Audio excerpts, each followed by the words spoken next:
On démarre à pied avec le Val d'Ytrail. Par définition, les personnes qui participent à un trail aiment la difficulté. Et hier, compte tenu des pluies récentes, elles ont été servies. Le terrain était particulièrement glissant. Équipé de ses plus belles bottes en caoutchouc, Guillaume Dumonteil a suivi les performances des coureurs. Regardez. Il ne pouvait pas dire qu'il n'avait pas été prévenu. On savait à quoi on s'attendait de toute façon. Donc on savait qu'il allait pleuvoir, on s'habille en conséquence et puis c'est un trail, voilà. Le caractère glissant du terrain plongeait même les favoris de la course dans l'incertitude, notamment le tenant du titre. Je suis là pour m'entraîner, pour essayer de gagner bien sûr, mais on verra par la suite parce que les conditions sont vraiment difficiles aujourd'hui, beaucoup d'eau partout, on verra au final. 1 heure avant le début de la course, la pluie était forte. Par chance, durant l'épreuve, il n'y a pas eu de précipitation. 2, 1, partez! Allez, bonne course!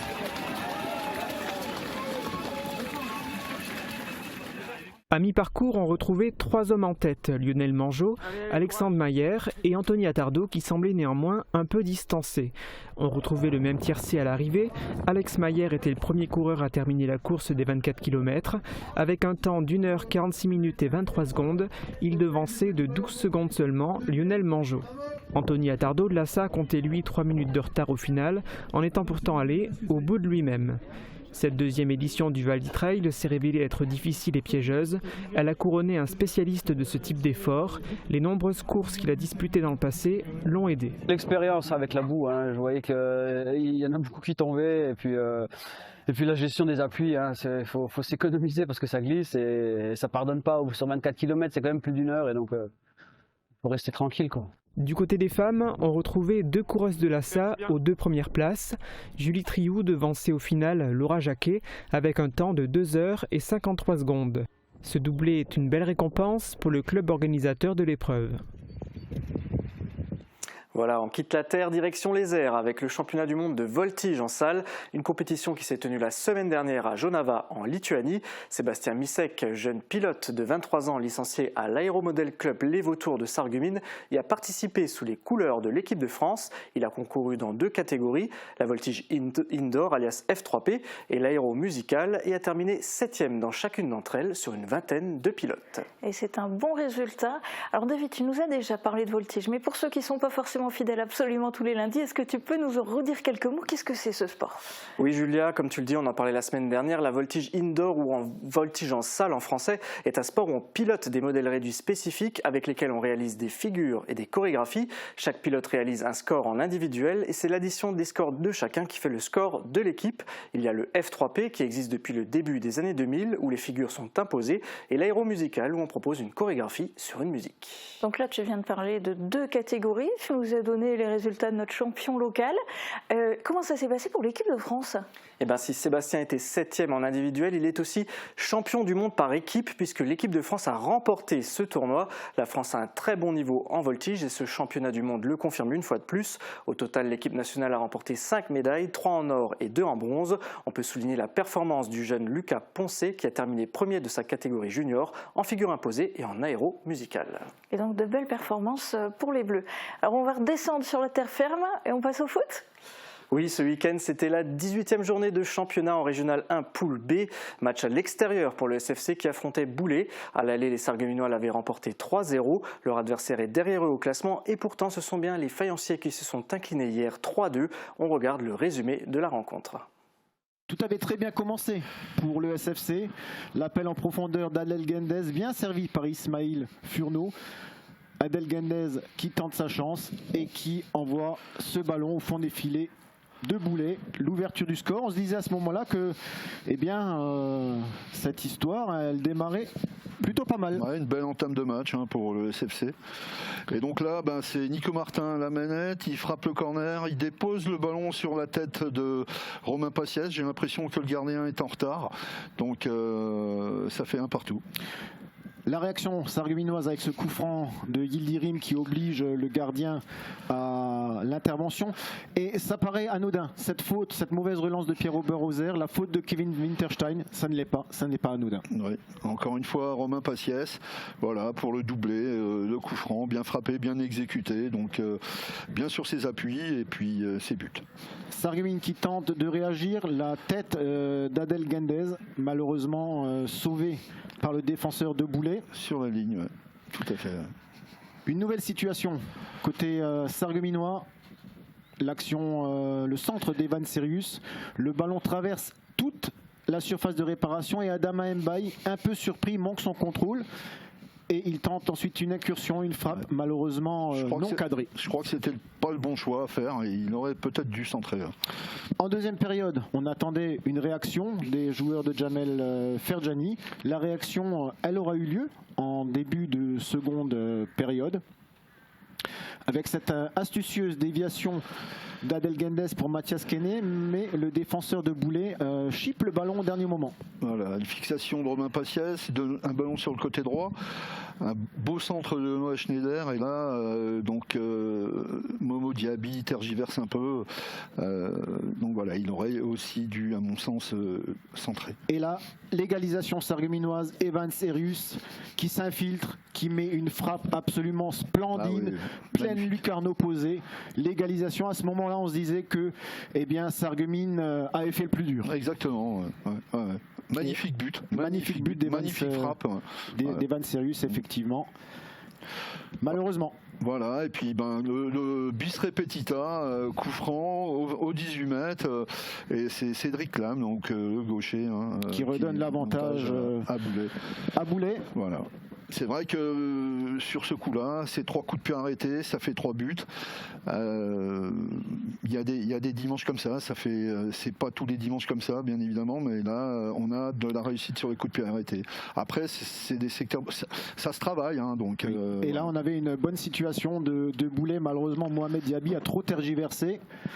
La dernière action du match. Le ballon qui est mis en retrait vers Mathias Kene, qui malheureusement ne trouve pas le cadre. Et voilà, le SSC va sans doute travailler la défense sur les coups de pied arrêtés aux prochains entraînements. Après une victoire il y a une dizaine de jours, la joie est malheureusement redescendue. Le SSC a du mal à prendre des points depuis plusieurs semaines. On écoute l'interview du défenseur Lucas Bourget.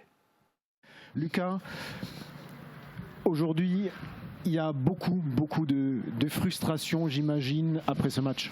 Frustration, regret. Pour nous, c'est pas la meilleure équipe qui a gagné. Ils ont fait preuve de plus de réalisme que nous, c'est tout. Il n'y a rien d'autre à rajouter. Sarreguemines qui était mené à la pause, 2-1. Et le bon retour, vous réussissez à égaliser. L'impression qu'on a eue, c'est que vous n'avez pas réussi à conserver cette intensité dans le jeu. Et c'est peut-être ce qui a manqué, peut-être en seconde période. Malgré, il y a quand même eu des occasions pour le SFC. Oui, on n'a pas manqué d'occasion, on a juste fait preuve de moins de réalisme que Boulay dans les deux surfaces, dans la nôtre, dans la leur. Puis voilà, le score il reflète le manque d'intensité qu'on a pu ne pas mettre du coup. Et du coup, le prochain match, c'est à Villerue pour une réaction. Alors on avait une équipe sarregueminoise qui avait fait une bonne partie il y a une semaine, qui n'a pas encaissé de but. Aujourd'hui, c'est 3 buts sur coup de pied arrêté, c'est dur à avaler quand même.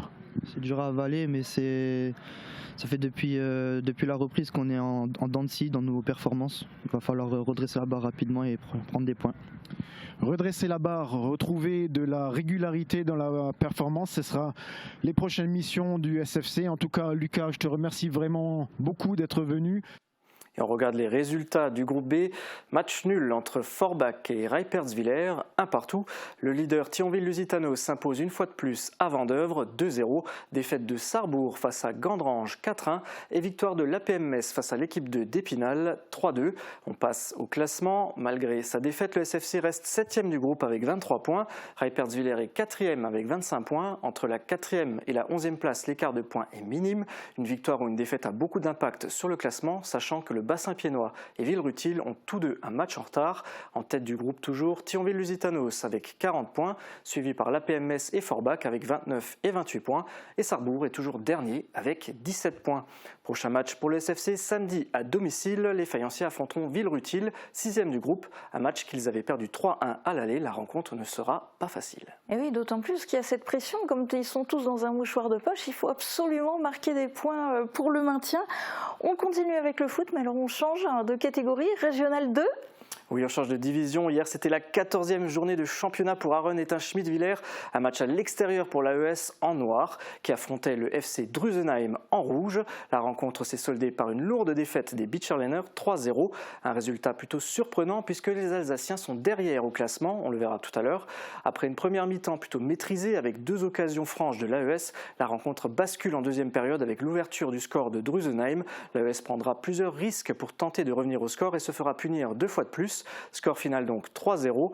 Au foot, comme dans beaucoup de sports, aucun match n'est gagné d'avance. Ce n'est pas toujours la logique qui l'emporte. On regarde maintenant les résultats de ce groupe F. Match remis entre Nousvillers et la baie de Sarre-Union. 5 rencontres ont donc eu lieu ce week-end. Après la victoire de Drusenheim face à l'AES, c'est aussi une victoire pour l'équipe 2 de Haguenau face à Schirheim, 3-1. Voici le classement.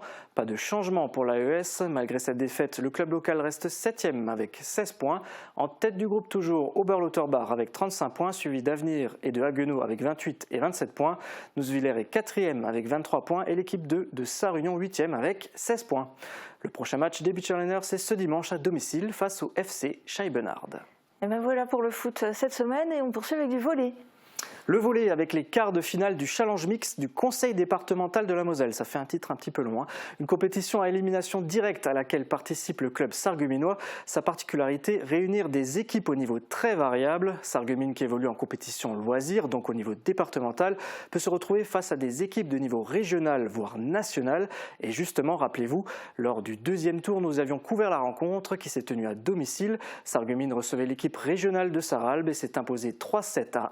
C'était il y a 2 mois, une victoire qui leur a ouvert les portes des quarts de finale de ce challenge. Jusqu'à il y a une vingtaine de jours, l'adversaire des Fayenciers n'était pas encore connu. Et alors justement, de qui s'agit-il? On le sait maintenant. Oui, il s'agit de Mézières-les-Metz, dont l'équipe évolue au niveau élite, également appelée National 1. C'est la 3e division du volleyball français, en dessous de Pro A et Pro B. On parle encore de volley amateur, mais ça reste tout de même du haut niveau. Et si j'en parle aujourd'hui, c'est parce que la rencontre a lieu ce soir à 20h30 au gymnase Jean Jaurès de Sarreguemines. Un grand moment et un véritable défi pour l'équipe locale qui n'a jamais réussi à passer les quarts de finale de cette compétition. Courage, on est derrière vous. Ouais, on est tous avec vous et effectivement la victoire ça risque d'être quand même peut-être un petit peu difficile pour les Sarregueminois, mais je suppose qu'ils y croient et on leur souhaite. Alors tout ça c'était pour l'actualité sportive avec notamment ce qui s'est passé ce week-end. Maintenant c'est à ton tour David, tu testes quel sport cette semaine? Julien, on laisse tomber les ballons et les filets. Cette semaine, je vous emmène au centre équestre de Sarreguemines à la rencontre du club Sarreguemines Jump. Et oui, j'ai testé l'équitation, mais gentiment. C'est la première fois que je montais à cheval et encore, on m'a dit que c'était un poney. Pourtant, je trouve qu'il était déjà bien haut. Ce que j'en retiens, c'est un peu d'appréhension avant d'essayer, mais une expérience qui s'est finalement révélée très agréable. Bien sûr, c'est un sport qui demande beaucoup de pratique, mais je pense qu'il faut l'essayer au moins une fois. Assez parlé, je vous laisse découvrir tout ça en images.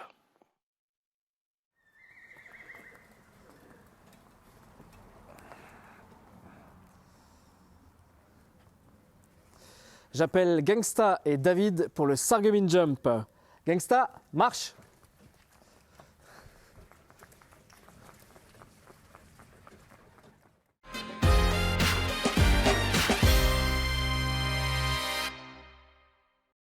Et on se retrouve dans la carrière du Sarreguemines Jump avec moi, la présidente du club, Lucille. Lucille, est-ce que tu peux me présenter la structure? Oui, alors le club de Sarreguemines existe depuis en fait les années 70 et il est sur ce site depuis 1980. Voilà. Actuellement, on a environ 292 membres, âgés de 3 à plus de 60 ans. Et en fait, l'optique du club, c'est vraiment de démocratiser l'équitation et de l'ouvrir à monsieur tout le monde, c'est-à-dire aux personnes atteintes de handicap, aux personnes qui ont peur de monter mais qui peuvent le pratiquer autrement. Et en parallèle, on fait aussi de la compétition. Et l'année dernière, on a eu la chance en CSO de pouvoir emmener une petite équipe au championnat de la motte et aussi une cavalière individuelle. Donc une nouvelle politique aujourd'hui un peu plus ouverte au grand public, c'est ça? Oui, parce que l'équitation c'est un sport, voire une passion exceptionnelle, mais malheureusement on a du vivant, donc forcément on a des dépenses et c'est vrai que c'est un petit peu coûteux. Donc on essaye, grâce à notre titre d'associatif, de l'ouvrir aux personnes et de faire en fait des tarifs préférentiels. Ok, bah écoute, moi je ne suis jamais monté à cheval, j'aimerais découvrir un petit peu l'activité. Par quoi on commence en fait? Bah, tout d'abord, on va équiper ton cheval. Ok, bah c'est parti. C'est parti. Bah Lucille, on se retrouve dans un box. Dis-moi, en termes d'équipement, qu'est-ce qu'il faut pour faire de l'équitation? Alors l'équitation, c'est un sport d'équipe, hein. Donc il y a le cheval qui en général a un filet, voilà, qui te permet en fait de le diriger et de régler l'allure. Il a une selle, voilà, qui te permet de monter dessus et puis d'être plus ou moins à l'aise avec des étriers. Et puis, quand on fait de l'obstacle, on peut mettre aussi des guêtres, des protections. Voilà. Très important, Protection. avant ta protection à toi, c'est qu'il faut toujours brosser le cheval avant et après pour voir s'il est blessé. Et puis, tout simplement pour son hygiène et puis sa bonne santé.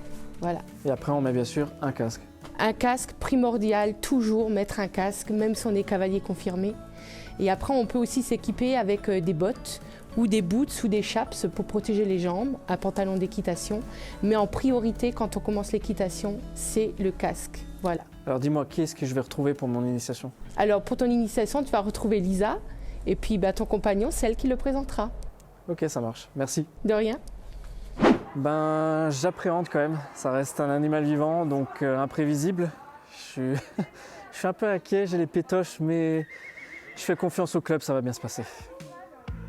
Salut Lisa. Salut. Lucille m'a envoyé vers toi, tu es la monitrice du club, c'est ça? C'est bien ça. Écoute, moi je découvre l'équitation, je suis jamais monté à cheval, par quoi on commence? Donc je te présente Titus, qui va être ton cheval aujourd'hui. On va commencer par monter dessus. Et je vais t'installer ça, un montoir. Tu vas monter dessus, tu mettras ton pied gauche dans l'étrier qui est ici. Oui. Et tu lèveras ta jambe droite bien haut. Et quand on est en haut, on s'aperçoit aussi à quel point la bête est grande, et encore c'est pas le plus grand des chevaux. Hein. Ah non, pas du tout. Titus, il fait encore partie des poneys. Voilà, sans encombre jusque-là. Voilà, tu mets bien la pointe de pied dans l'étrier, juste derrière les orteils. Voilà, parfait, comme ça tu restes pas coincé. C'est bon de l'autre côté? Donc ça, c'est un poney. Titus est un poney. Il fait 1m50, tout ce qui est en dessous d'1m50 sont des poneys. Ok, j'ai pas l'impression d'être sur un poney, je vous le dis. Hein, c'est l'effet qu'il fait en général. Donc tu vas tenir tes rênes de cette façon-là, hop, comme si tu tenais 2 tasses de café. Okay. Donc le but, c'est jamais de renverser tes tasses, tu gardes les mains bien comme ça, avec le pouce au-dessus. Ouais. Parfait. Donc on va essayer d'avoir les 2 rênes de la même longueur. Tu vois, on va un peu que la droite est plus longue, tu vas la raccourcir un petit peu, celle-ci. Voilà. Donc on va partir en marchant ensemble, comme ça déjà tu vas t'habituer à la sensation. Oui. Parce que ça bouge un poney. Oui, effectivement, c'est un animal vivant. Vous voyez que je suis très rassuré, n'est-ce pas? Très à l'aise. Ah oui, là je le freine, non? Si je tire dessus. C'est ça, relâche un peu tes doigts, voilà, pour qu'il puisse marcher à son rythme. Il faut que j'ai du mou en fait, c'est ça? C'est ça, en fait si tu le contrains trop avec tes mains, lui il pense qu'il doit s'arrêter.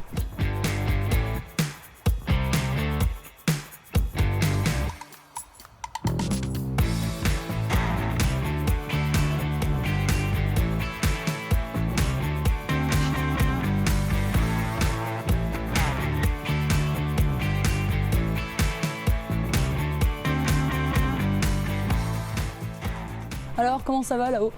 On se sent bien. On se sent bien. On voit le monde différemment aussi vu de là-haut. C'est ça. C'est sympa. Alors, est-ce que tu aurais envie de trotter un peu? C'est la 2e vitesse du cheval. Oui, je vais bien essayer. Alors, je vais te tenir pour ça, on va pas te laisser tout seul. Hop, alors le trot, il y a 2 temps, comme nous quand on fait un jogging. Pour pas trop te taper les fesses, ce que tu vas pouvoir faire, c'est essayer de trouver le rythme en te mettant debout sur les étriers. Tu peux te tenir à la selle si tu veux. Tu pousses, debout, assis, debout, assis. Tu peux te tenir, rester accroché. Je bascule, je trouve pas d'équilibre. Il va falloir trouver le rythme du cheval. Donc je vais te le dire au début pour t'aider un peu. Exactement, debout, assis comme ça. On appelle ça du trot enlevé. Ok. Oh Titus, la caméra. C'est rien, bonhomme. Ah, le cheval a peur de la caméra. Thibaut, qu'est-ce que tu fais? Il est intimidé. Alors je te laisse te tenir à la crinière et on va partir au trot. T'es prêt? Ah oui, je crois. Allez, go! Titus, trottez! Ah oui, je vois. D'accord, oui.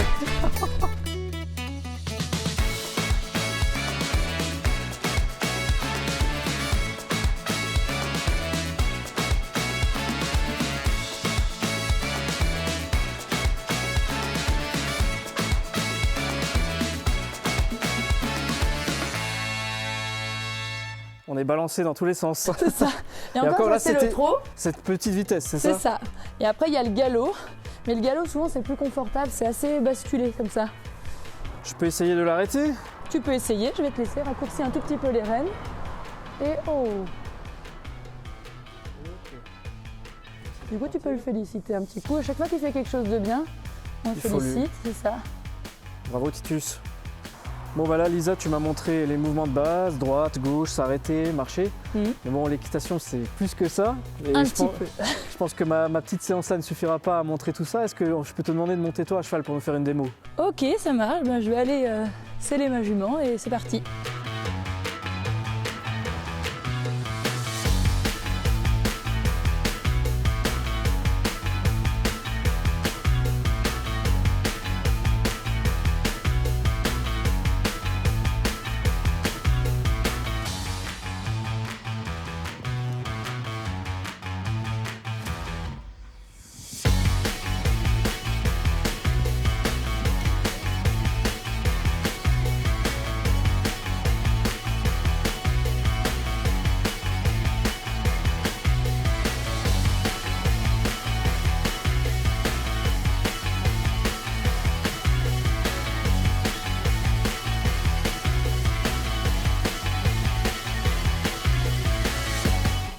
Vous ressanglez, vous mettez à cheval et réglez vos étriers.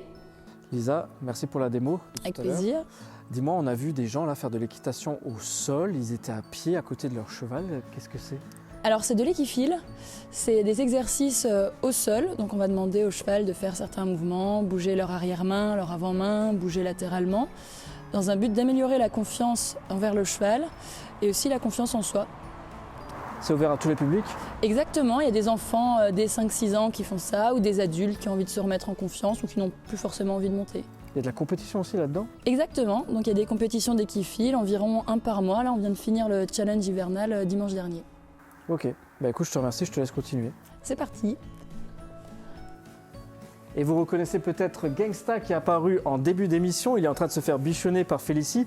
Félicie, dis-moi, quand est-ce que tu as démarré l'équitation? J'ai démarré ça va faire 15 ans maintenant. Quand j'avais 4 ans, je faisais les baby poneys, là où tous les petits enfants débutent sur les Shetland. Qu'est-ce qui te plaît là-dedans? C'est vraiment la relation homme-cheval et activité de pleine nature. Donc on est libre. Tu parles de relation homme-cheval, justement, c'est quoi comme relation? C'est vraiment une relation de confiance, parce que sans confiance, on n'avance pas avec les chevaux. Sans ça, on ne peut pas monter à cheval. D'accord. Bah, en tout cas, merci de nous avoir prêté Gangsta le temps d'une séquence. Pas de souci. Merci aussi à vous de nous avoir suivis. Vous voyez que l'équitation, c'est plus qu'un sport, c'est une passion. Si ça vous intéresse, les séances, c'est tous les jours ici au centre équestre de Sarreguemines. Merci encore de nous avoir suivis et à la semaine prochaine.